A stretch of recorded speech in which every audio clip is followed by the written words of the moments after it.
May we stand for the national anthem.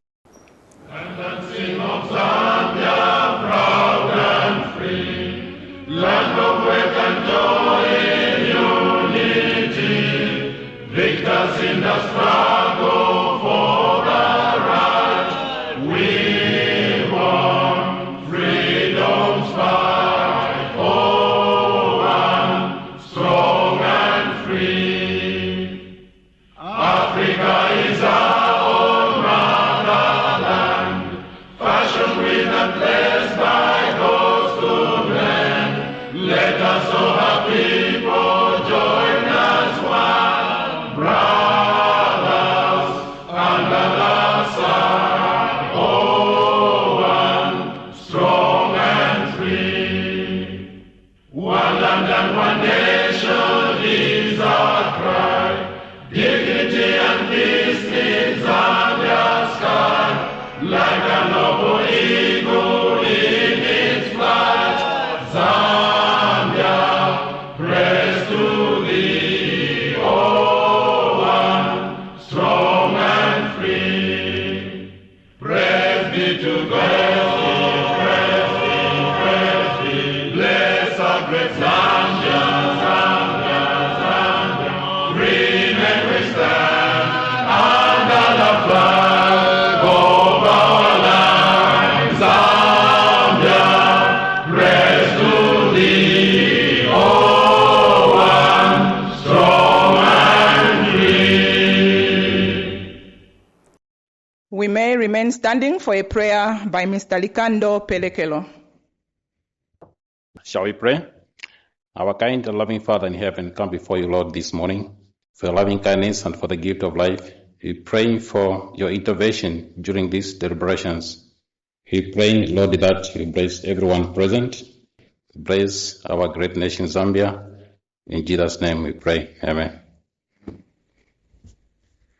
Thank you very much. You may be seated. Governor, Deputy Governors, members of the Monetary Policy Committee, directors here present, members of the press, ladies and gentlemen, I welcome you to our third Monetary Policy press briefing for the year. As you may be aware, the Monetary Policy Committee held its meeting over a 2-day period from Monday to Tuesday, and this morning the governor will be announcing the decision of the committee. Allow me to introduce the dignitaries in front of you. We have the governor, who is flanked by the two deputy governors. We have Deputy Governor Dr. Francis Chipimo on his right, and Deputy Governor in charge of administration, Mrs. Reka Chifuwe Muhango, on his left. Next to Mrs. Muhango, we have Director Research, Dr. Jonathan Chipili. We have Acting Director Financial Stability, Mr. Goodson Kataya, on Dr. Chipimo's right. Without further ado, I will at this point invite the governor to address the House. Governor, sir.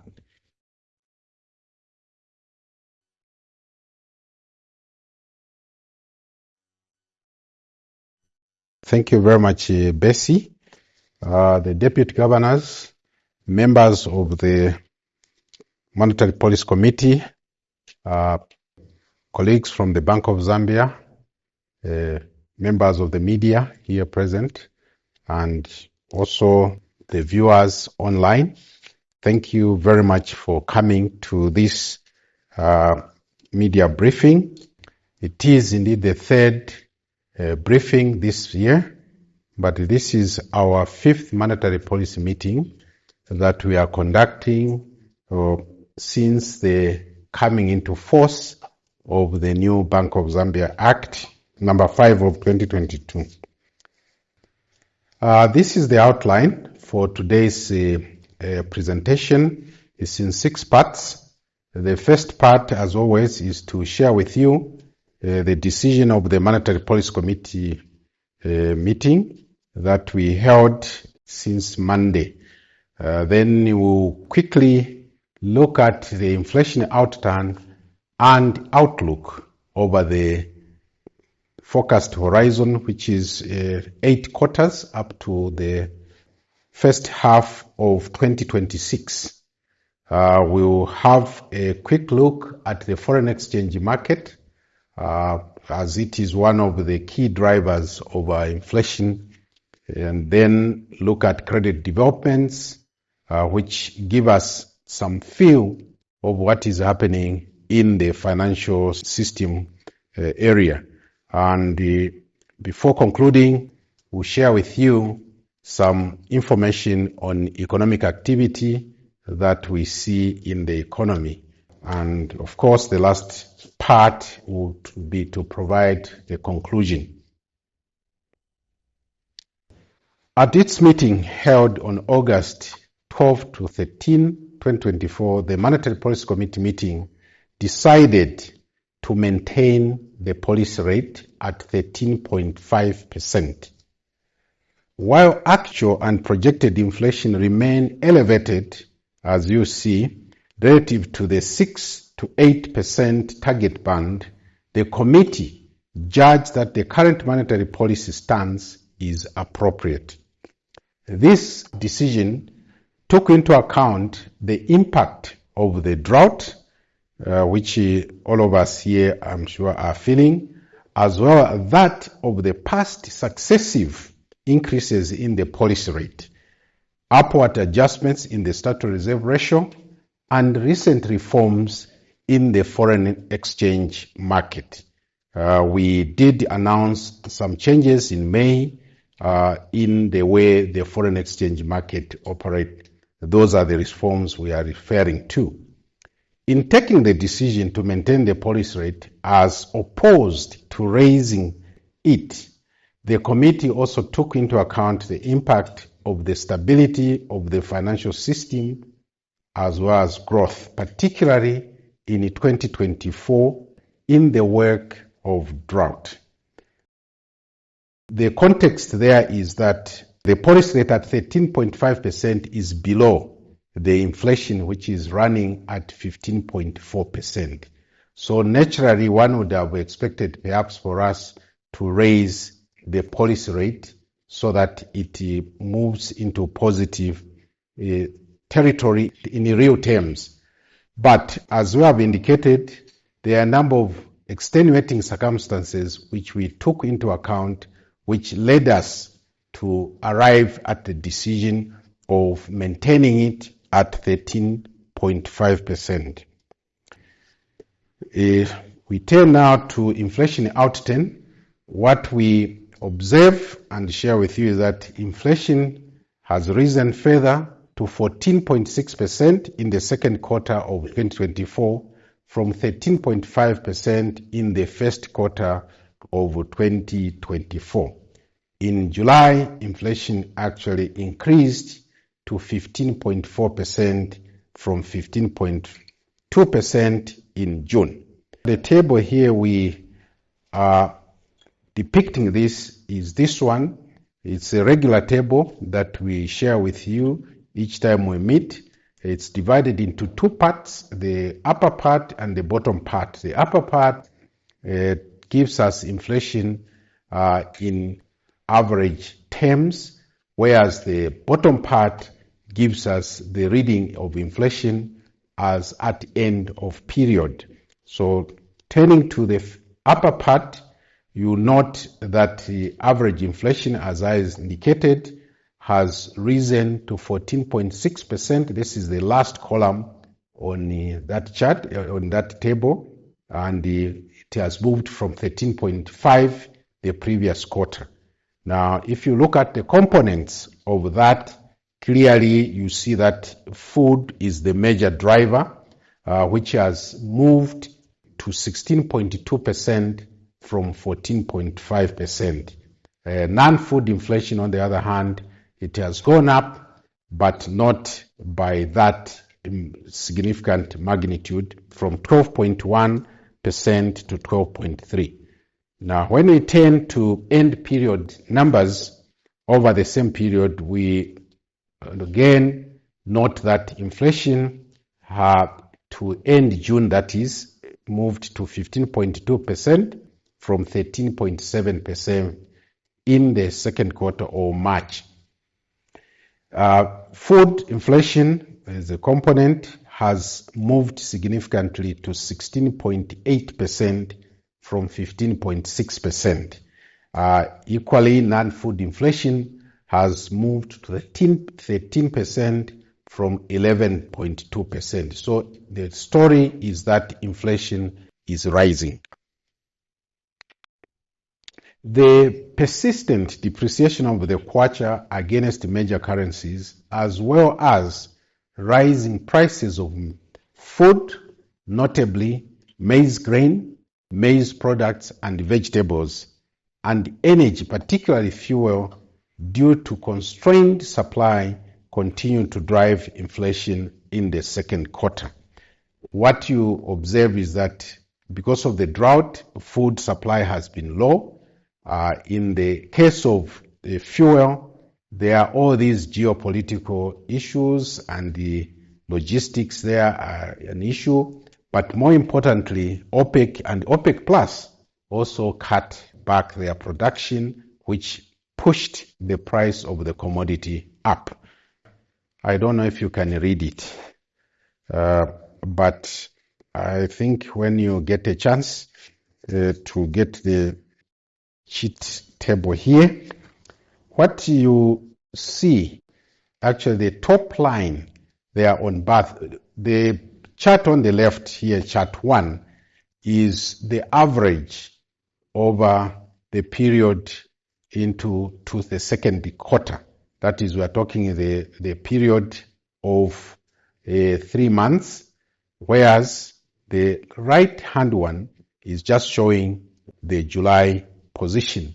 So what you see here, I think if it is really enlarged, the line that is protruding on both charts, the top one is referring to breakfast meal, which is the meal meal, which is common in the country as staple, followed by mushrooms in the left-hand side, and the other vegetables and the food items.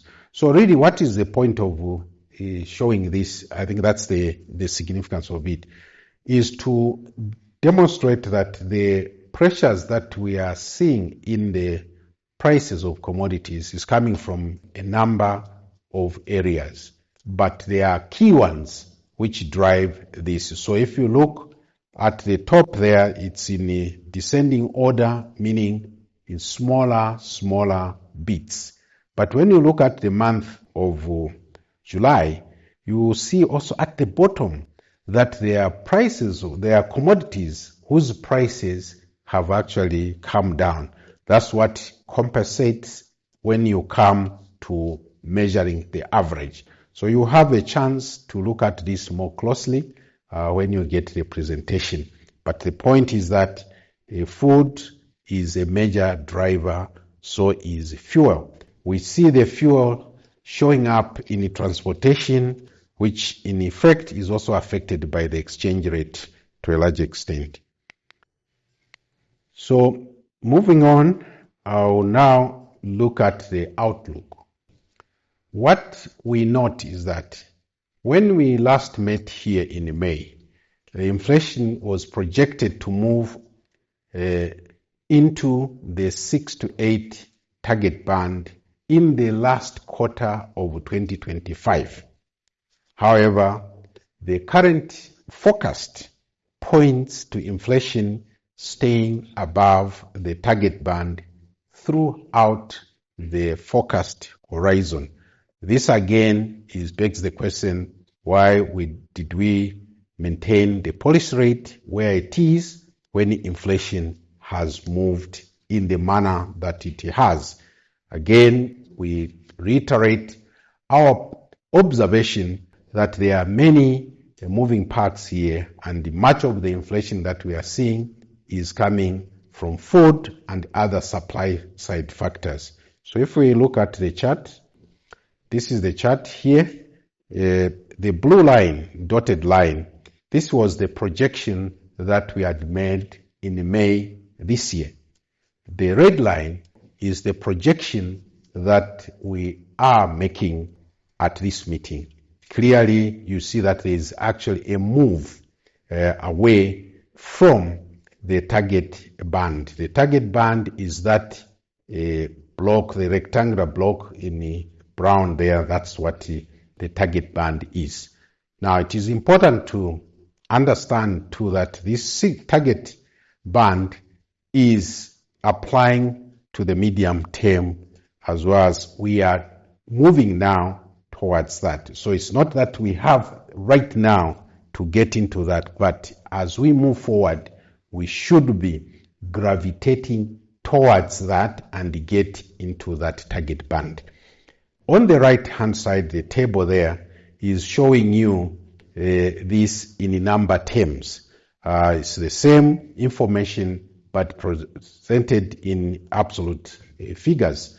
So the first row there after the years shows what the projection is in August. What we are saying that for 2024 as a whole, we are projecting inflation to average 15.3%. In 2025, it will moderate to 12.7%, and further moderation is expected in the first half of 2026, which completes the forecast horizon, and there we estimate it or project it to be averaging 10.8%. Clearly, all those are above the target band. The other row is the projection in May, as I indicated, where we had projected that inflation was going to be 13.7% in 2024 and reduce to 9.8% in 2025, which at that time was the end period for our forecast horizon. So the bottom line is that inflation is building up, and the drivers of that are exchange rate, food, and oil prices. While we outline the factors that are playing a part in driving inflation up, we are also giving you what we see are the risks which could push inflation further. So what we say is that key upside risks to inflation outlook remain broadly unchanged. That means those factors that we have highlighted as the current drivers, if they persist and even get more intense, they could contribute to further rise in inflation. So what we are saying is that this extended hours of electricity load management is having quite an impact, or could, if it continues, have that effect on inflation as well. We also continue to see geopolitical conflicts and the tight global financial conditions. Here we are not saying that these will continue. What we are saying is that if these continue, they have that potential to drive inflation up. So it is in our collective effort to see that these geopolitical conflicts come to an end. The bigger economies, they are also looking at inflation in their own economies. The expectation was that they will start lowering the monetary policy rates, but inflation is not moving as quickly as it was expected to do. Therefore, there is this aspect that maybe they may not lower rates just yet. This is often referred to as a soft landing, meaning you get to a better position in terms of inflation and global growth. I now turn to the foreign exchange market, which is one of the drivers of the inflation that we see. What we are saying is that in the second quarter of 2024, the depreciation of the kwacha against the US dollar moderated further to 3.8% from 10.6% in the first quarter of this year. This is shown in the chart on the right, chart 4. If you look at the black continuous line there, that's what is showing. If you look at the end there, is whereas you see, if you look when it appreciated, and if you have sharp highs, you see down there that was somewhere in April, February, when it had appreciated quite considerably, but then it started to depreciate. You can see the sharp rise, and it reached a peak, came down again, went up, and what we are looking at is the last or the tail end of that line, which shows that there is some moderation in the movement of the exchange rate. The slowdown that we observe was attributed to improved supply of foreign exchange, particularly from the mining sector, and moderation in demand. The moderation in demand may be attributed to the measures that I referred to that we took to organize the foreign exchange market better. Here you recall that we made some changes to the trading arrangements in the interbank market, where we are saying that we make use of the board rates. It's no use to have board rates which do not make sense. So since the implementation of that, and that anyone wishing to offload or buy $1 million, they should take the board rates as given. It's only those who have those amounts are larger than who are wholesalers who can move the exchange rate. We had seen a situation where even small amounts were moving the exchange rate.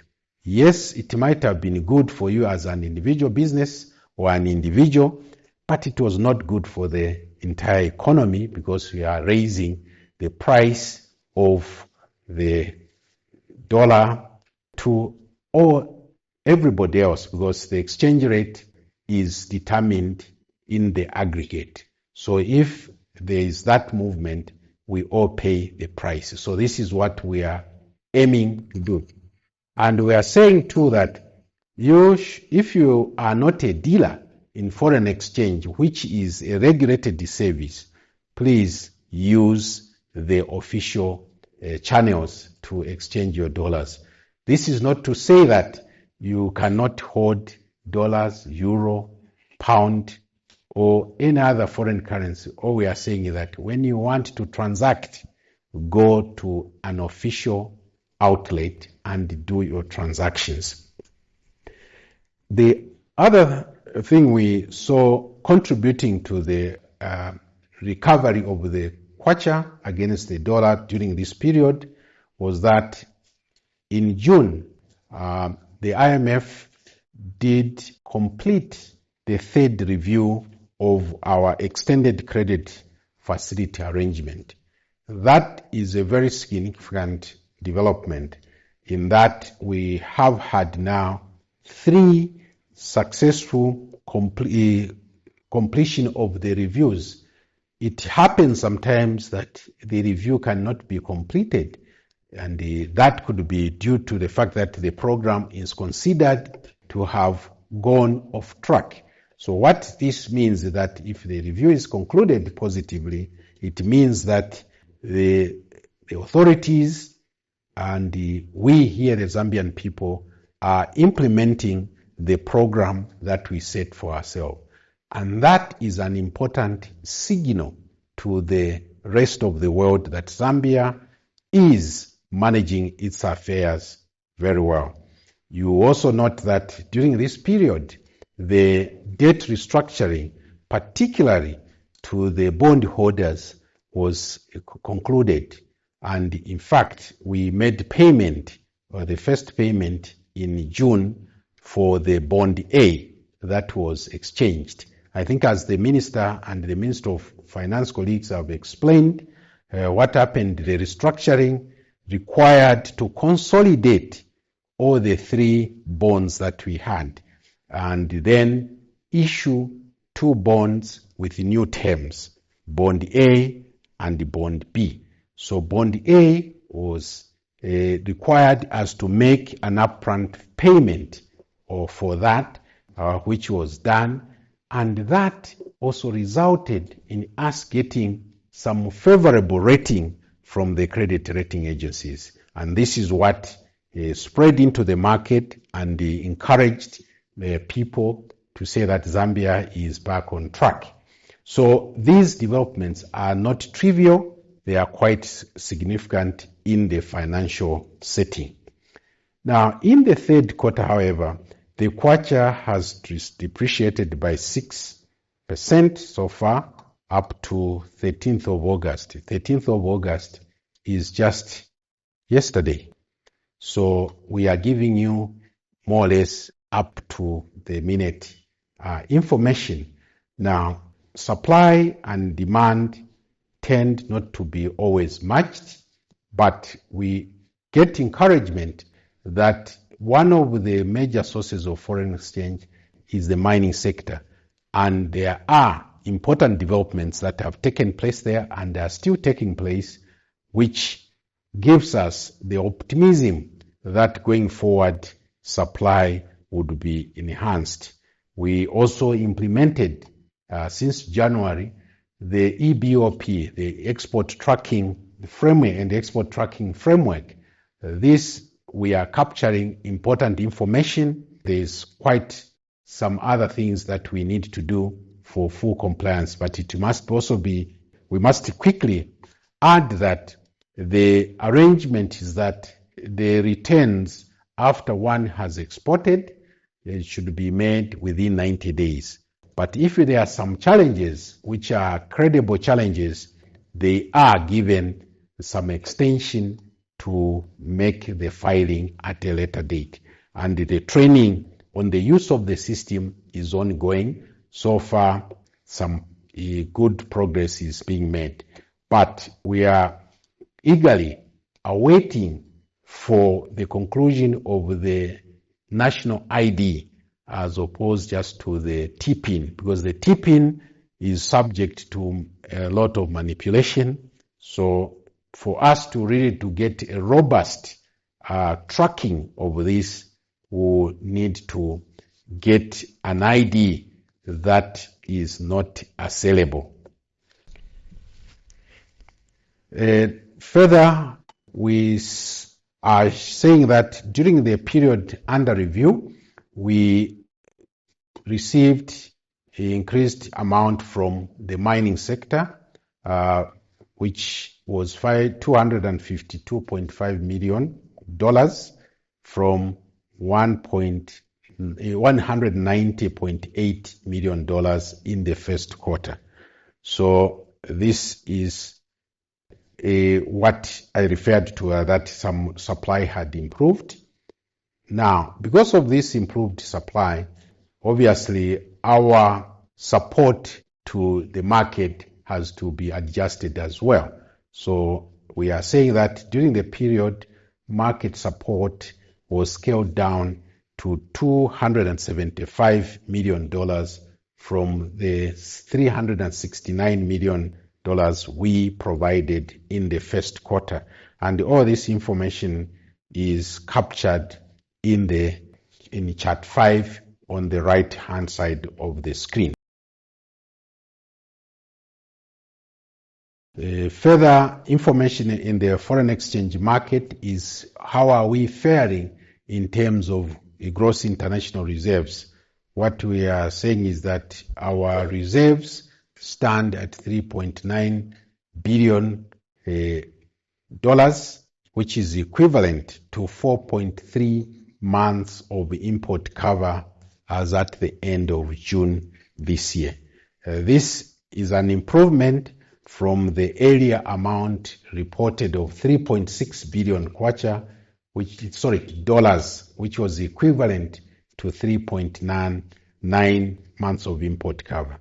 The major contributor to this increase in the reserves during this period was the disbursement of $569.6 million from the IMF. You recall in the earlier media or press reports, the IMF augmented also their support to the country following the drought that we referred to. They provided an augmentation of 30% of the quota. That's why this amount is as high as it is. It is also important to stress here that this money was divided into two major components, 50-50 setting. The first 50% was for budget support. You recall that the government, the Minister of Finance, went to Parliament in June to review or adjust the budget for the year, taking into account the drought that we are facing. So the IMF also made that contribution. So 50% of that was to go towards assisting government to meet the requirements for food and the sustaining livelihoods. The other 50% is what is used to support our reserves holdings here. In the second quarter, this is a question you always ask during these meetings. So how are we doing in terms of gold holdings? What we are saying is that during the quarter, we purchased gold amounting to $8.6 million. This brings the total holdings to $176.7 million since we started this program. Now, this figure fluctuates depending on the current price of gold. So sometimes you may see a higher figure. That's because of the price which has changed, because we have to continuously value it at the current prices. So as at that time, this is what the holdings we had were translating to in money terms.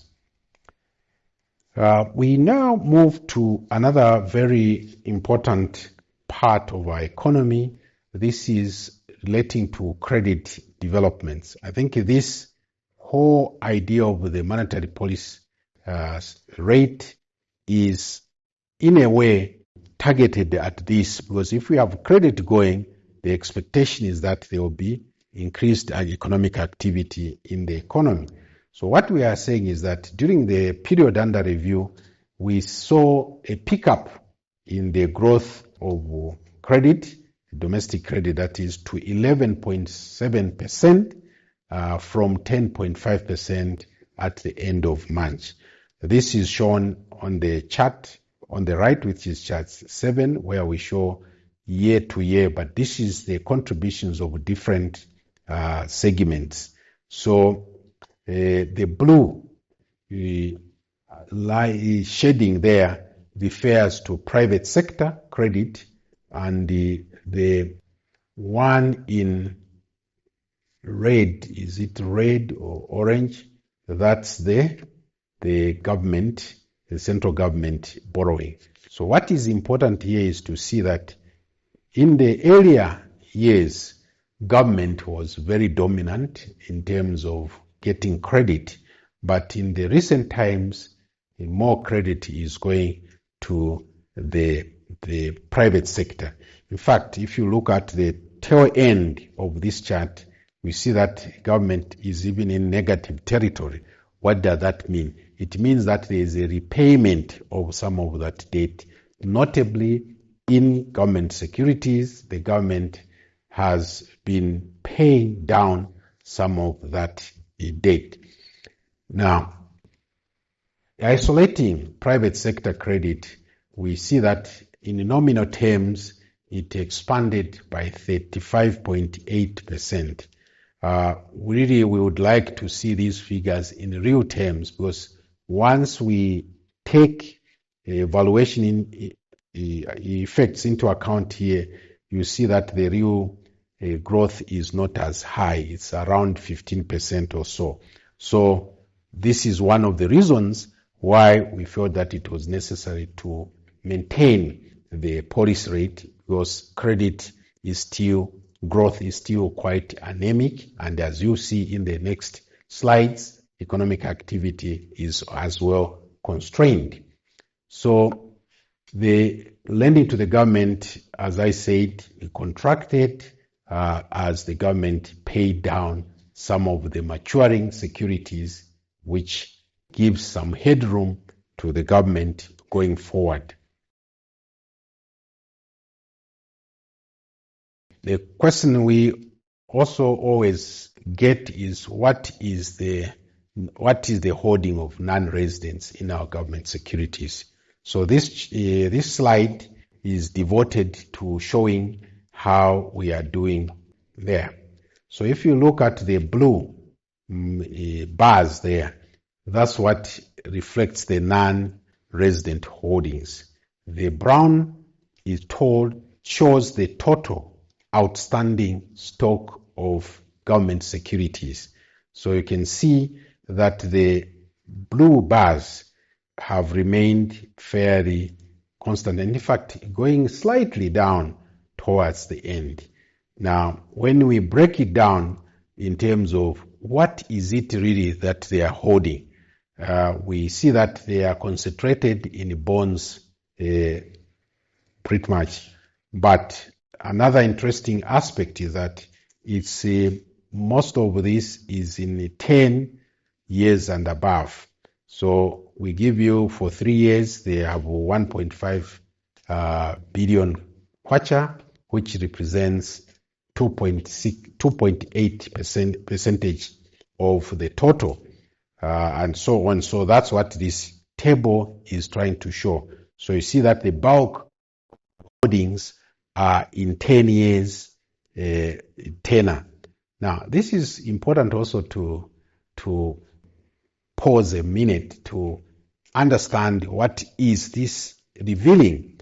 I think what the players in this market are saying is that they have some reasonable optimism going forward. That's why they are putting their money long term. So this is very important for us here. If we get more long-term money, it means that we have the opportunity to use that money, and if we use it productively, we must be able to create the capacity to repay that when it matures. So the longer the tenor, the better in terms of giving the space within which to repay. But what is critically important is how do you use that money? Because if you don't use it properly, obviously it will hurt you when it is time to repay. Turning to economic activity, as I indicated already, it was weak in the second quarter as business conditions deteriorated in the wake of the adverse impact of the drought. So on the right there, we see the chart which provides the projections for growth. You will note that in 2024 particularly, growth has really been downgraded from an earlier projection of, I think, 4.4%. We are now talking of 2.3%. That's a dip which is not sitting well with us, because we need to be growing at higher rates and consistently. But we have to recognize that we have been gripped by a shock which we did not expect, the drought, and the severity of this has been immense in agriculture and energy. I think I did allude to the fact that extended load management is one of the key risks that we see happening to our inflation. So here what we are saying that growth has been weak, and the 2024 is particularly worse off. But in the period ahead, we expect some rebound in 2025. That's what the chart there is showing. This is attributed to expected recovery in the mining sector, agriculture. I think there is a lot of emphasis now to do something in agriculture. And the government, through the fiscal measures, has provided some relief for importation of irrigation equipment, also even in the energy side, for the solar equipment, wind related. So all these, once they go into effect, the expectation is that the economy should rebound. Then we see sustained expansion of ICT. I think now it's a foregone conclusion that we are all using technology in literally whatever we are doing. And this is bringing new opportunities to our country, to our people. Financial and insurance sectors are equally punching, one might say, above their weight. But obviously, we are still pressing for more developments in that area. You remember, even before this meeting started, there was an advert running on Go Cashless. That's very important, because once we do that, then financial inclusion will be enhanced. We will also hope and expect that revenue collection can be increased. So we need to transition the informal sector to the formal sector, and the ICT is one of the tools that we can use to achieve that. Conclusion. The MPC decided to maintain the monetary policy rate at 13.5%.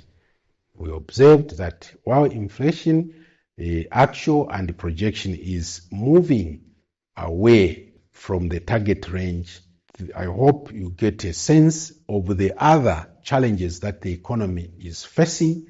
We decided to maintain the policy rate at 13.5%, meaning that we judged that the monetary policy stance that currently exists is appropriate. This decision took into account, just to reiterate, the impact of drought as well as the past successive increases. We had increases in the monetary policy rate for the past 6 meetings. So we believe that the impact of those is still working itself through the economy. We also made significant adjustments in the statutory reserve ratio. Last time, I think when we raised this, was by 900 basis points. That was quite significant. So these haven't gone away. They are still working their way in the economy. Then the recent reforms, like which I explained in the foreign exchange market, are all put together, helping to moderate some of the adverse impact that we are seeing in the economy. But we still have a lot of things to do. So what we are saying is that the continued implementation of fiscal consolidation measures, including completion of the external debt restructuring and the structural reforms, remains critical to lowering inflation, maintaining financial stability, and creating an environment that promotes growth and resilience of the economy against shocks.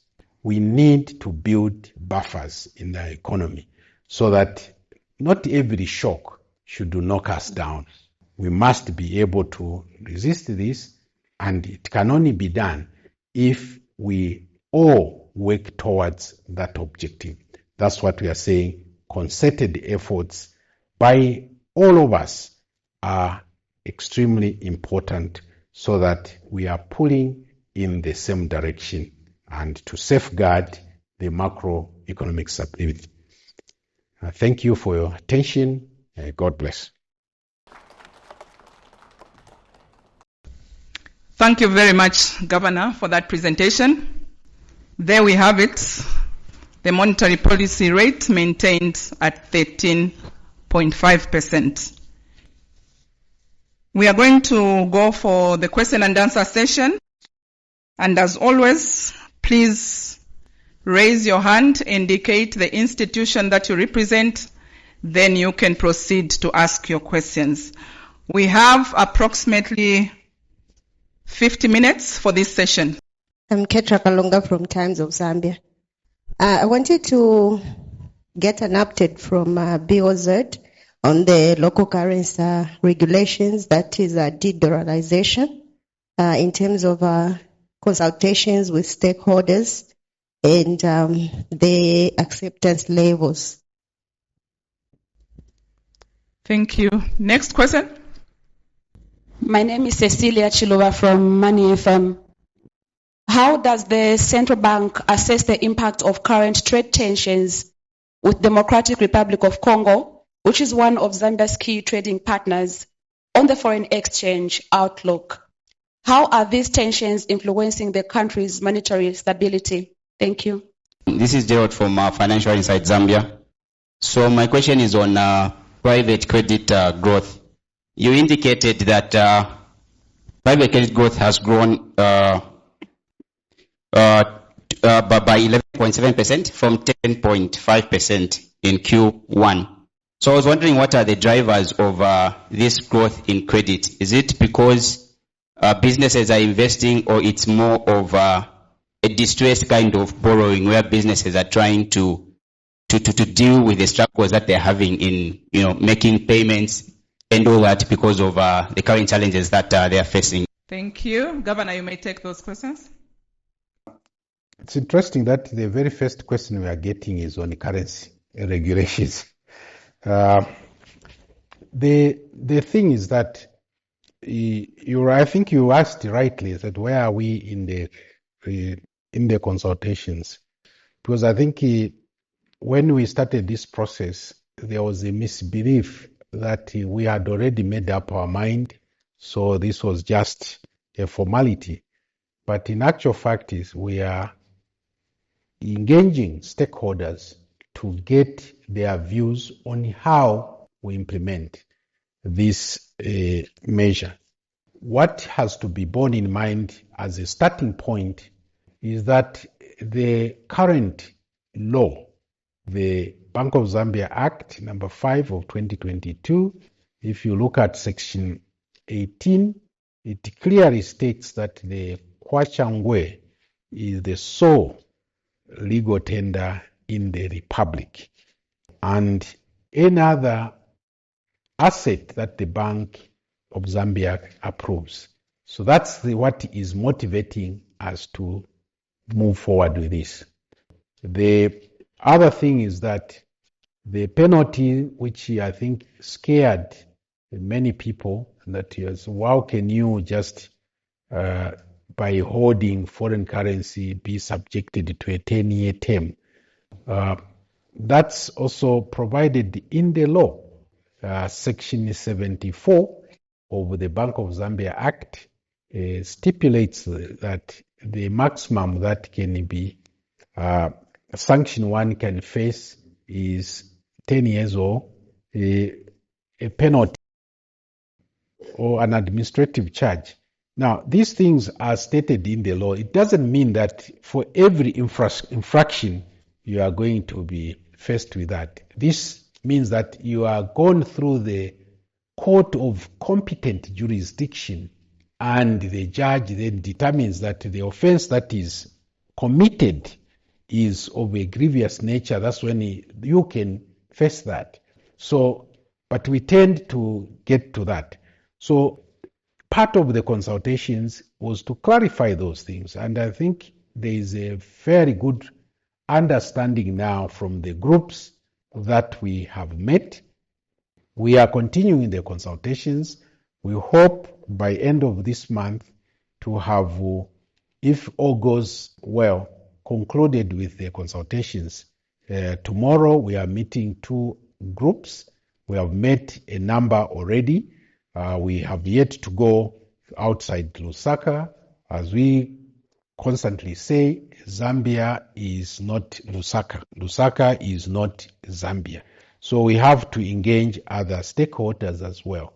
But I think there is a fair amount of appreciation now that we are not talking of exchange control.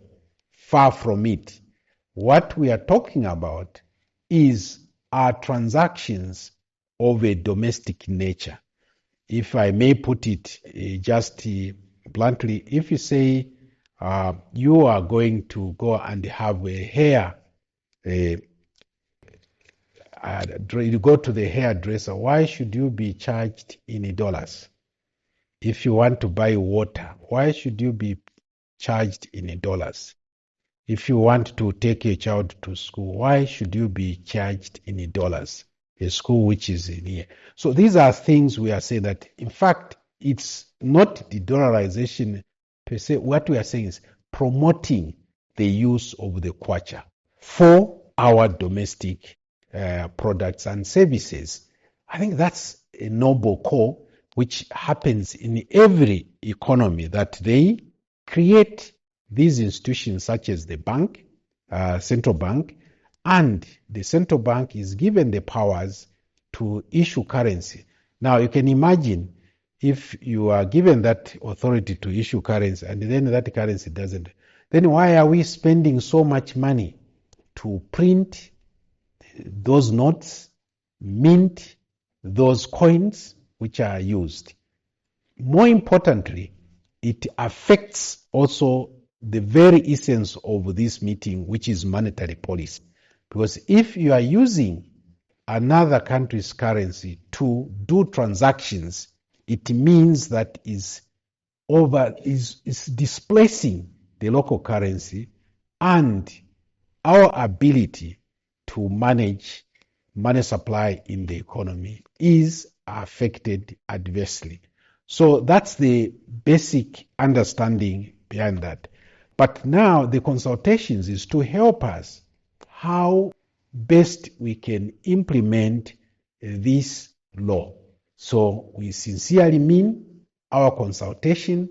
Once we are completed with those consultations, we'll come back and say, this is what we have found out, and based on this finding, this is the direction we are going to go. So far, we haven't implemented any of those, but we are urging Zambians to rise to the occasion that what this is for the use of your own local currency, kwacha and ngwe. Kwacha has a lot of meaning to Zambians from the independence struggle. Kwacha and ngwe, that was the slogan for independence. So why should we lose it? Because we want to have everything denominated in foreign currency. Rise up to that occasion as Zambians to promote the use of your own currency, just like there is a Buy Zambia campaign. It's the same kind of campaign we are lodging on the use of the currency. I hope that answers your question. Now, on the trade tensions, I mean, this has just happened, Cecilia, and the active engagement is taking place. You have seen that the our Minister of Trade and Commerce, Trade and Industry, and the area minister were out to see their colleagues on the other side, and they are working out some measures. So as yet, I mean, this is just happened, how many days? 1 day, 2 days? So I think it's too early to place a figure on what this does. But the question you're asking is the trade flows. I think the right ministry to indicate that is the Ministry of Commerce and Industry and ZAMSTATS. I think we'll see that when they will do the measurement. From us, 1 day disruption in the payment systems is not too big. At this point, at least, we haven't seen that. We have yet to assess. So I hope that helps you to understand. This issue is live and the active measures are being taken to avoid that. Obviously, it's not a good thing to have such an arrangement broken down. We have invested quite a lot as a country in these border posts.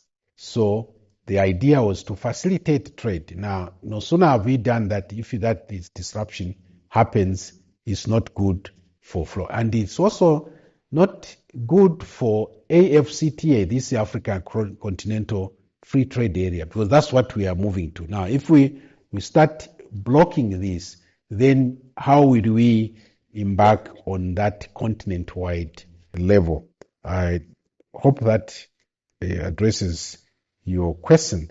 I'll ask the Deputy Governor here to weigh in on the credit, the growth to the private sector, to shed some light on that, please.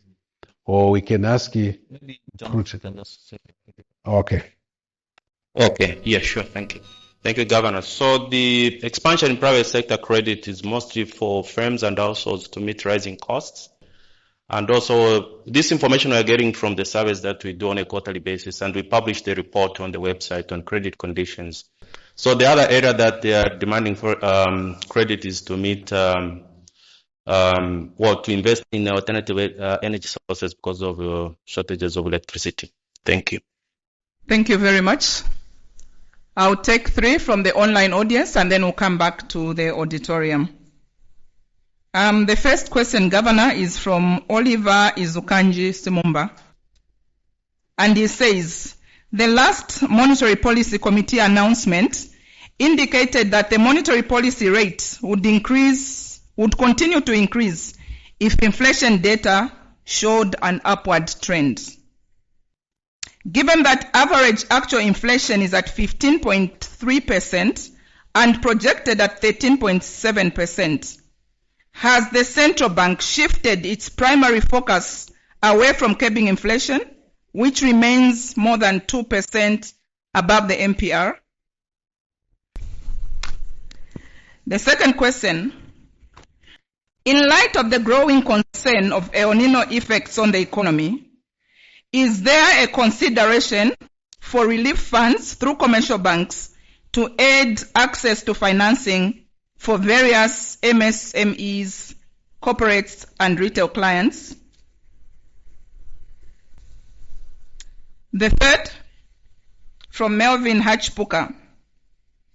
How has the financial leakage, as reported in the FIC report, amounting to over 10 billion kwacha, affected the monetary policy, and what would be your advice to government? Governor, maybe you may take those. I reached out to the actual statement that we issue, and there is a standard language we have to. Who answered? This is Oliver. Yes, if you read that statement carefully, at the bottom we say decisions on the policy rate will continue to be guided by inflation outcomes, focus, and the identified risks, including those associated with financial stability. The bank stands ready to take appropriate action should inflation persist to be above the target band. I think the operative word is appropriate action. I think I don't know if you got the impression that by appropriate action we meant that it will only be adjusting the rate upwards when this happens. I think we are on record to indicate that our decisions are based on our reading of the data. What are we getting from the market, from the players, yourselves and others? What are you seeing? So what the word appropriate means is that you are going to make an assessment of the situation and then make a decision. And this is what we have done in this particular instance and in any of our area decisions. We make a full assessment of what is going on in the economy and then decide what is the appropriate decision to make. So this time is not different. It's just that, yes, and we are the first to admit that the inflation, both in outturn and projection, is rising. But we are not oblivious to other developments that are happening in the economy. So it's not just moving the policy rate for its own sake. The rate movement is supposed to deliver some outcome which is positive to the economy. So right now, we are engulfed in a very, very difficult situation. This is unprecedented drought that we have experienced as a country in a long time. So everywhere where you turn, in fact, even many of you are complaining that credit is tight. Yes, there has been some growth, but it's not sufficient to turn the economy around. So we have all said that we have to put our heads together. How do we address this particular shock, which is quite devastating in agriculture, in energy, and many other areas? So this should not in any way be interpreted as us shifting away from our primary mandate. We remain still very much committed to meeting that target. But in every situation, you have to assess where you are and make the decision that best suits the conditions that you are operating under. So I hope that Mr.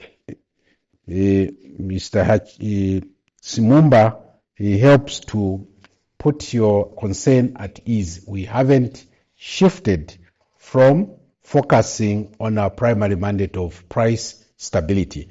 There are other measures which we have taken. Like I said, 6 quarters in a row, we raised the policy rate.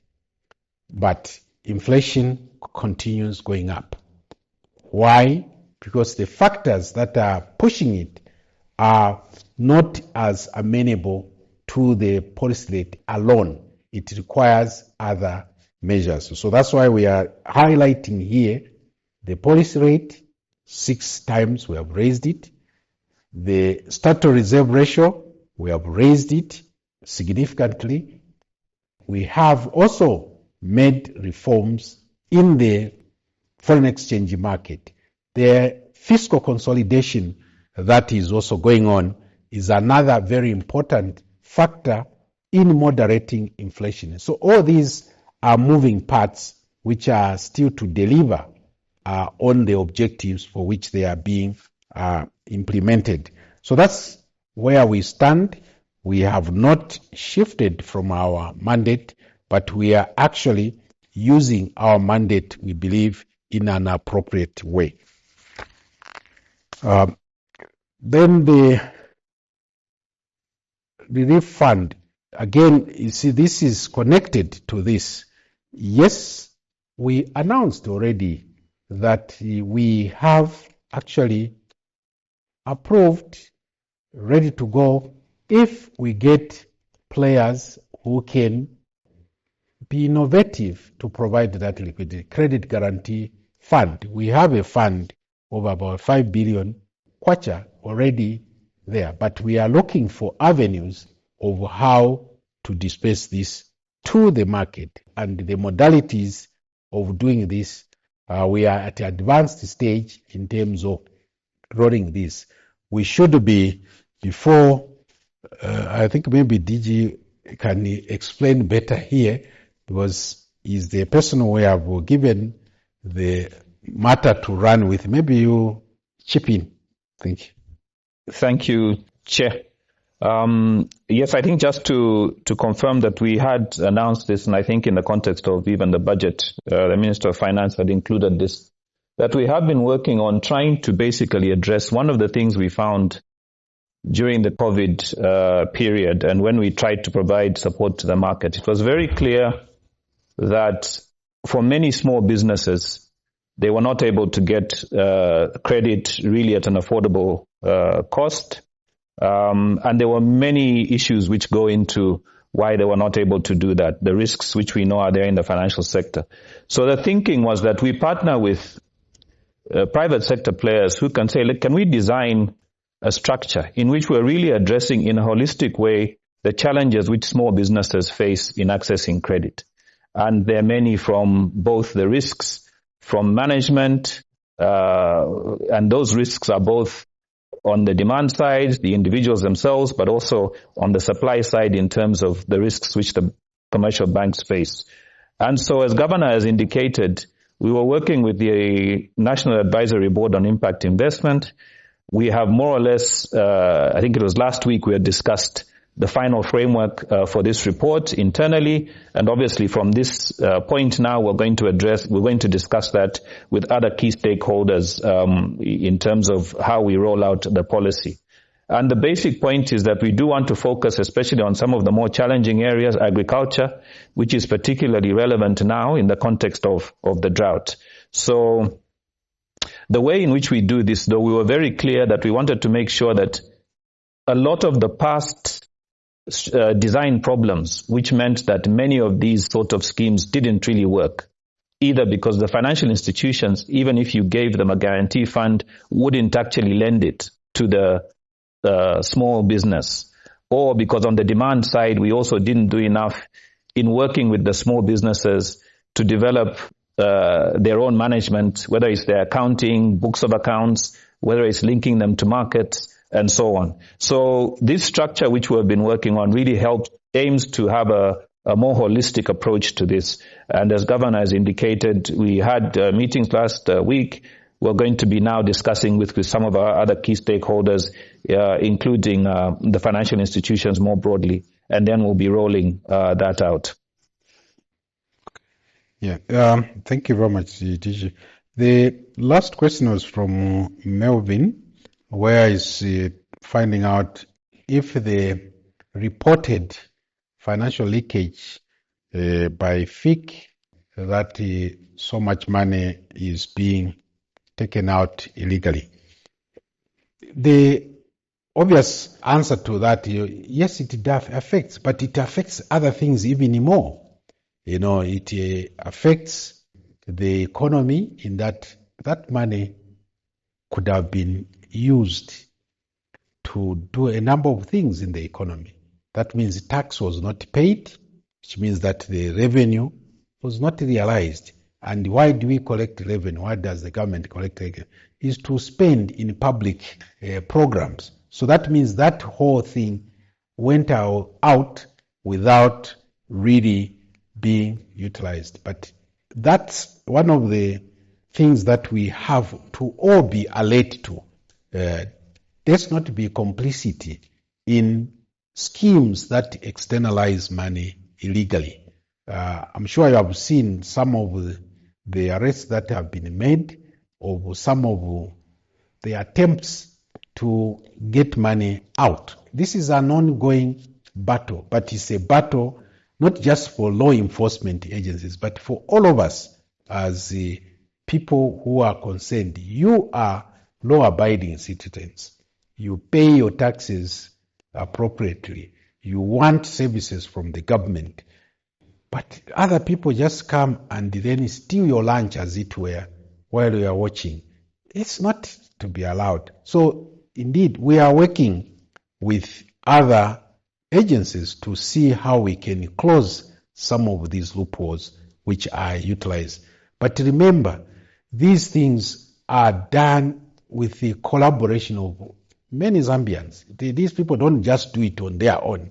Some people do aid and abet this. When you don't report, you are actually abetting as well. You know, so this is something which we must be alive to, that it can ruin economies if it continues that way. It means all these resources we are saying we have as a country, they are not benefiting us if others can just come in and take away. So it must cause some anger in us to fight it. So it affects us, but we are not quantifying it here. But the fact that this has left a big hole, no matter how much it is, if it is going away, it's a leakage, as you pointed out, which means that it's not available to the economy, and the monetary policy will be effective if there is activity in the economy. Remember, inflation fight is not for inflation for its own sake. It's meant to safeguard the purchasing power of the money that you earn. So if inflation continues to go up, it means that the purchasing power of that money you are earning is eroded. Now, if someone is not paying taxes, it means that certain projects, certain programs will not go on, which means that the effectiveness of monetary policy will also be affected. So these are some of the linkages we ought to see. It may not appear immediately apparent to you if someone is stealing from the public that no, it's them. It's affecting you, because later when you want to get medicine from the hospital, you'll be told there is no medicine. Why? Because there's no money to pay for it. You want to get fuel. Well, the system is not able to mobilize the resources like we have now, electricity shortage. We need money. But if others are just stealing it like that, they are stealing from all of us. It's not just one person. So I hope this will be a call to action by all of us. When you see wrong, say something. When you hear strange noises, say something. It is going to help us. Many of these things which are foiled is by patriotic Zambians who report when they see something, sometimes at great risk to themselves, but they know that it's important to make that report. So this is a message to all of us, a wake-up call that we have a duty to, as citizens, we have a civic responsibility. This is one of them. I hope that clarifies that question. Thank you very much, Governor. We get back to the auditorium. Good afternoon, Governor. My name is Mutale Samo from the Zambian Business Times newspaper. So with regards to the exports tracking framework, I just wanted to get an update how far you have gone and as far as actualizing it is concerned. Good morning, Governor. My name is Kalyalya from Millennium Radio. My question is based on the fact that you've alluded to the fact that the strategy that you've been using to arrest the inflation rate actually has not yielded results. For the past 6 quarters, you've been raising the monetary policy rate and hasn't yielded any results. And you also raised the statutory reserve ratio, which same did not produce any results in arresting the inflation, which has continued to run away from you trying to arrest it. Are you considering revising the strategy that you've been using to arrest this inflation? And of course, consider engaging stakeholders from the private sector. I've been saying to say you need to engage them so that you can revise the strategy, because the strategy that you've been using for quite a long time now has not been working. And there are concerns to say the number of the inflation rate at this particular time does not really correlate with what is happening on the ground. Saying to say the inflation is likely to somewhere be around 35% and not the 15%. I don't know what your comment on that is. Thank you very much. Thank you. We can get the last question. Cecilia from Money FM. How is the central bank addressing the challenge of making capital accessible for infrastructure investment in the energy sector as government promotes the transition of households, offices and commercial centers to off-grid power in view of the energy deficit that the country is currently facing? Thank you. Ketra Kalunga from Times of Zambia once again. We'd like to find out the role that the Bank of Zambia is playing in encouraging green bond issuance. Thank you. Governor, you may take those questions.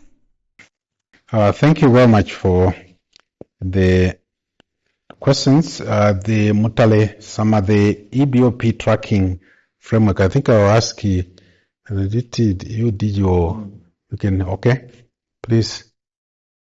No, thank you very much, Governor. So the EBOP tracking framework is operating reasonably well. Basically, I think we've explained before what it actually means. So we are essentially receiving information on the trade side in terms of when people export, and this is coming from the ZRA databases.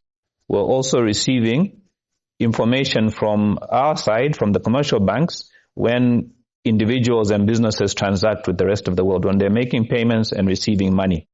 And we're bringing these two databases together to compare. So what we've seen under the framework so far, since it was launched in January, in terms of sort of the total export value, we've had something like 6.5, 6.6 billion, which has been recorded on the system in terms of the trade data. When we look at the financial flows which we have, the export receipts, because we also had the export tracking framework, which is part of that. If we look at the export receipts, the value which we've received in the banking sector, we've had about 4.1 billion, which is what we've received so far. Now, the whole point of the framework is to reconcile these two databases so that we can say when this export was taken out, we can see that this money which came in was related to those exports which were done. So that's where the reconciliation, the export receipts we've received are 4 billion. The reconciliation process, we still have a bit of a way to go. I think the amounts reconciled are still only about 2 billion. Partly it's because we have not yet fully implemented the services side. Right now we're concentrating on the goods side. So obviously once we can implement the services side, which we hope to do by January next year, then we should have a better able to reconcile all of the export proceeds which we've had. So out of the 4 billion export proceeds we've seen, we've reconciled about 2 billion. But the other area which we are working on is that we also need to be able to track imports. So for example, somebody says they're taking money out, we can track the money they're taking out. But they may say this money is out because I imported goods and services before. There isn't a way in which we can reconcile that indeed the money which you're sending out is for those imports which we imported. So that's the other pillar which we're going to be implementing.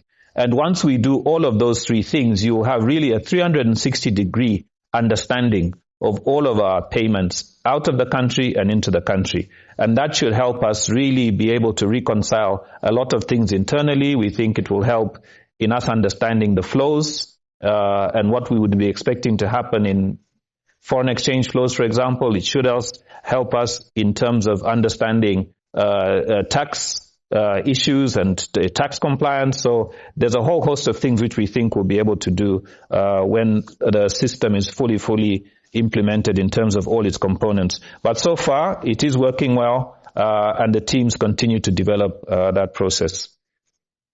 Thank you very much. I didn't get the name for the gentleman who was saying that the framework we are using is not working. Could I get the name?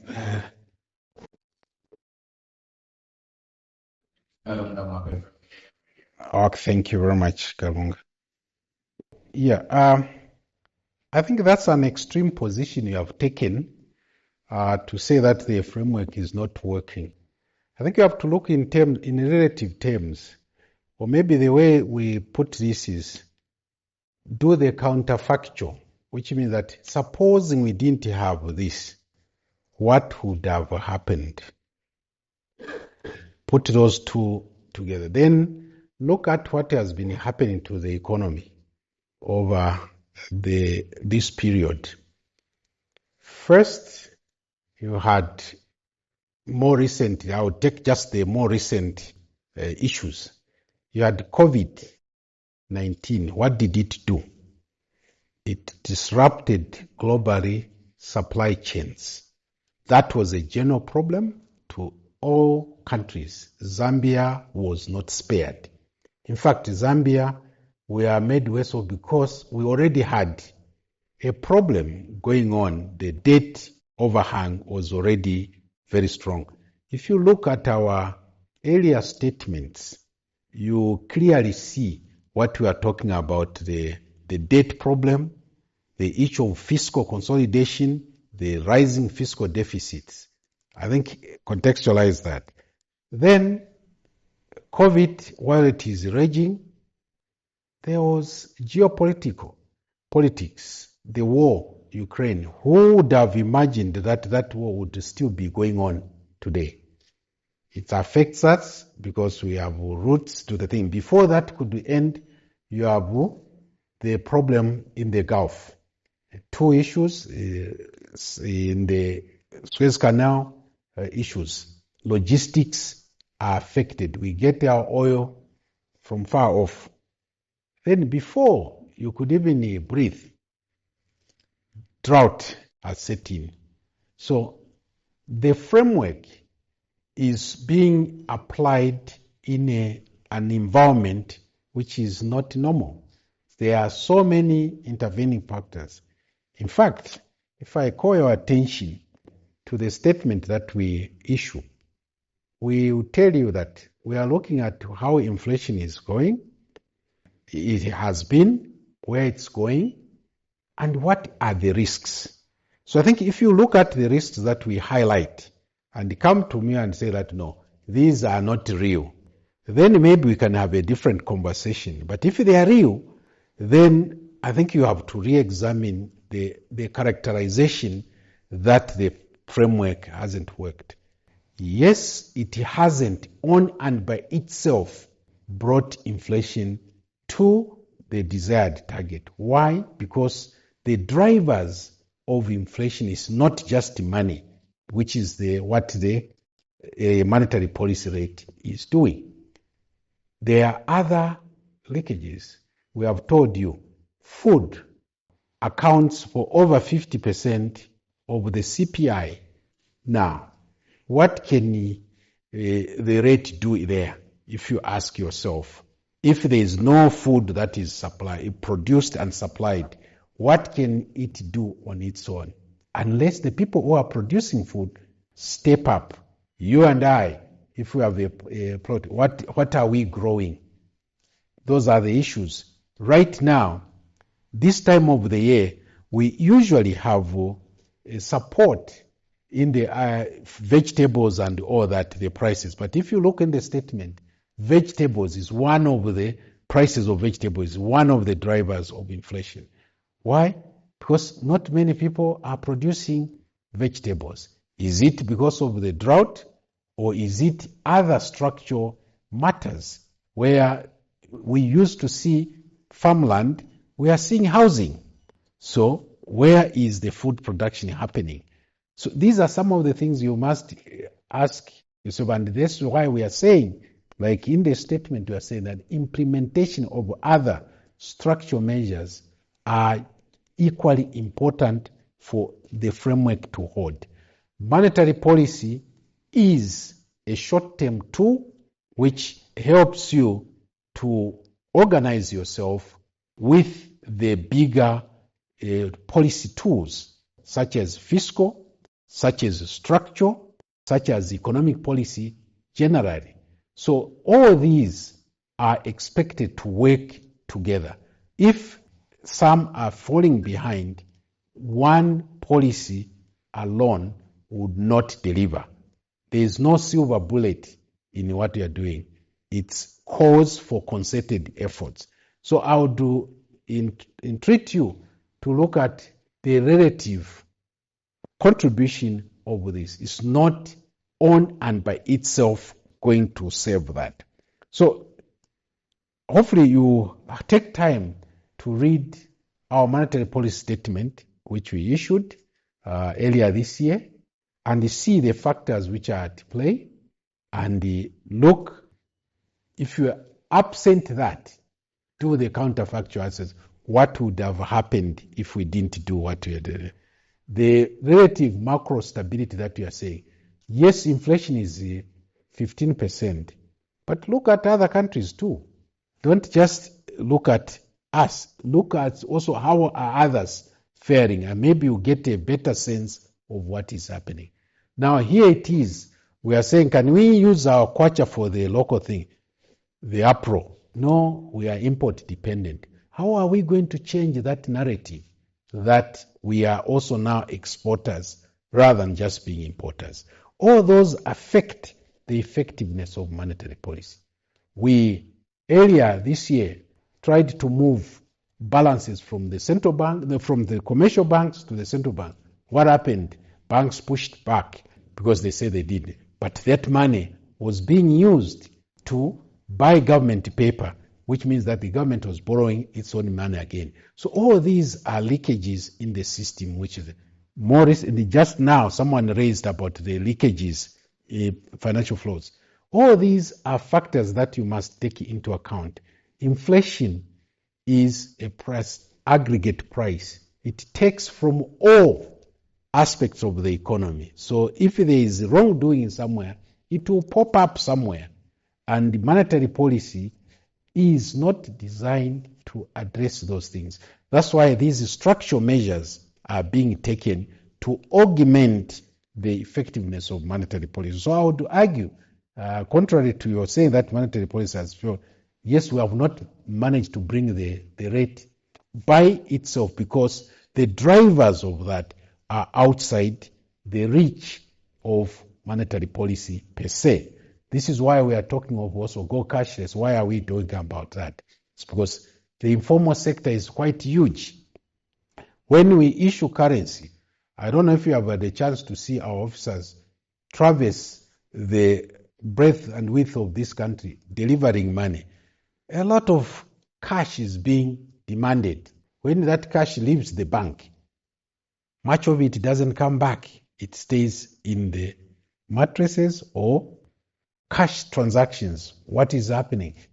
All these are matters. So when we are putting these reforms, is really to get the economy to a point where when you do a change like we are proposing here, it has wider impact. But now it has limited impact because of some of these leakages. So our statement is holistic, is that monetary policy alone will not do it, but we need other policy measures to accompany it, and together we'll be able to make some progress.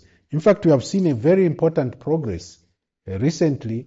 Just last week, we are appearing before Parliament together with the Minister of Finance, who is pushing the fiscal side. And these questions were being asked by our parliamentarians. Are we coordinating? And I think the answer is yes, we are coordinating, but a lot more still needs to be done. We have the green paper now going on, which is being debated, and the budget will come. So all these things, don't see them in isolation. They go hand in hand. If we are failing in one side, it will have tailing effects in the other side. I don't know, some of you may know, who knows how to catch mice, if I may ask? Huh? What happens when you go to catch mice? Those who are experienced, they will look for holes, close all those holes, right? And then you go to one where they will put the smoke. So when the mice is trying to go the other side, it can't go, it has to come back to the thing. Now, look at the economy that way. If we are putting this pressure, but there are these unclosed holes, it means that that pressure you are applying won't deliver the result you are looking for. I think that's one imagery you can picture for yourself to see. Even if you are pressing something, but there is a leakage, it won't always putting water in a bucket which is leaking. You can pour as much water as you want. That bucket won't get full. So look at it that way. Then to say inflation is higher than 15%, I think don't be, especially as a reporter, don't take these things at face value. You must ask very penetrating questions, because our official authority for statistics in Zambia is Zambia Statistics Agency. Now, you should inquire how is inflation compiled. Then it will give you a better sense of understanding whether someone can just sit in the room here and give you that figure. You remember that chart? Can you? I don't know if you are able to show that charts I showed, where there is the quarter commodities and the other one which is showing July. This chart I was giving you, this. Look at the number. This is not exhaustive, the number of commodities which are shown there. So this very chart on the screen now. Now, this information is obtained from outlets across the country, right? So every month, colleagues from Zamstat actually visit the same outlet and get information on the same commodity.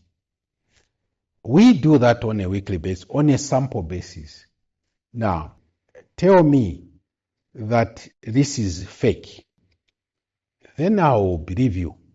But if you can't give me a contrary thing, then we have an issue there, because this to us is what gives us the information. You get actually average. I don't know if you have taken time to look at the monthly report which is produced by Zamstat. At the back of that report, go and see what is the methodology which is used to compile that information, and then compare that to someone who is going to give you that this is that just a few, or it's really grounded in some real work that has gone on in giving that information. If the answer you get there satisfies you, then believe them that the 50% is correct. But from our standpoint, it's deliberate that the government made it that the entity that produces those figures is separate and is independent by law. They compile that and they give that information. Now we have an established tradition. The last Thursday of every month, they will give you that figure. So ask them if the figure that they are giving us is the wrong one. If they say, yeah, sorry, we have been giving it wrong, then we stand to revise where we stand. But as far as we are concerned, that's the official statistic, and it follows the methodology which others also use. So it's reviewed every now and then. So until we hear otherwise from Zamstat, we stand by the figure that they have given us. Remember, you see, you take these things lightly. When arriving at the budget figure, these figures are used actually to look at what is the envelope the government has to collect in terms of taxes. So if we are talking of 50%, then it means we have been underperforming in a whole lot of areas. Is that the correct position? I think as a reporter, inquire into that and see whether it makes sense to say that inflation is 50, or someone is just being dramatic and sensational. There was one on green bonds. I think on the green bonds, of course, the bonds are regulated by the SEC, Securities and Exchange Commission, because obviously these are issued on the capital markets. I think in that green space, we are working together with the SEC. We do have a working group working together with the government. So we're basically trying to coordinate. They have issued green bond guidelines. We have also issued green loan guidelines for the financial sector, and we're encouraging them to use this regulatory framework to help actually invest in green products. There are a lot of issues involved there. There's questions of definition and measurement and so on. So we have guidelines out there in terms of what the commercial banks can do, but SEC, who deal with green bonds, have their guidelines there as well, and we're working together through the working group we have to encourage these things. The other thing I would add is and this perhaps comes back to the second question of capital. The point is that, the central bank is not the one who directly lends to businesses and households, right? So this is done by the financial sector.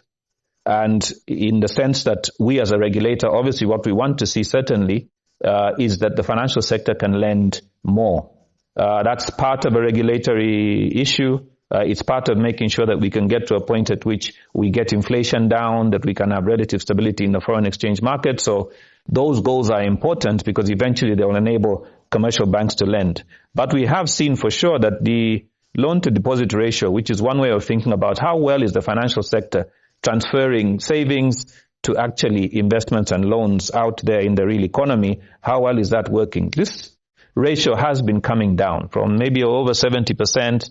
Now we think it's around 40% overall, but for, US dollar loans, I think it's a bit less, maybe 32% or so. So that's something, a conversation which we have been having with the commercial banks to say, how can we try and get more lending going? Of course, the current environment is particularly challenging because with drought and so on, the risks to businesses are more. But we are working with them to try to do that. And even in the credit guarantee mechanism we're trying to make sure that it can deal with some of these challenges which commercial banks have in terms of managing risk. And so we're hoping that will help. And we're also hoping that we can add a focus on green lending in that program as well. So perhaps that's what I'll... Yeah, if I may just add, I don't know how many of you had the occasion to go to the show, which just ended last week.